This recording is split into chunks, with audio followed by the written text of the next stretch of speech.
আপনি মেয়েদের কে? মেয়েদের কে হয় আপনি? ভাইয়া আপনি একটু আগে কি বললেন? Husband wife. হাজব্যান্ড ওয়াইফ, এটাই তো সত্যি? কন্ট্যাক্ট ম্যারেজ করেছেন?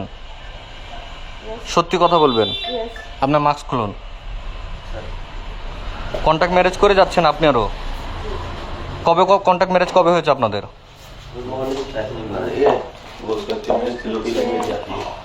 3-4 দিন আগে। নো, তাহলে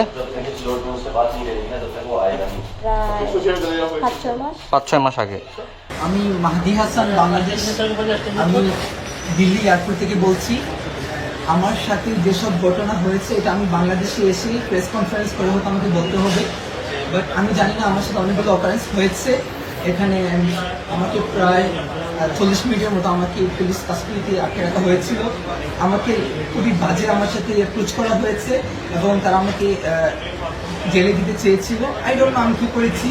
এবং আমি বারবার বলেছিলাম যে if I do any kind of illegal work, আমার দেশের সাথে কন্ট্যাক্ট করেন, এম্বাসির সাথে কথা বলেন, আমার কান্ট্রি গভর্নমেন্টের সাথে কথা বলেন, বাট কেউ কিচ্ছু শোনে নাই। তারা আমার সাথে খুবই বাজে আচরণ করেছে। আমাকে যে অ্যাপ্রোচ করেছিল যে আমি এসআই সন্তোষকে কিল করেছি, এজন্য আমার মোবাইলকে even as I international passenger তারা কি আমার প্রাইভেসি চেক করতে পারে?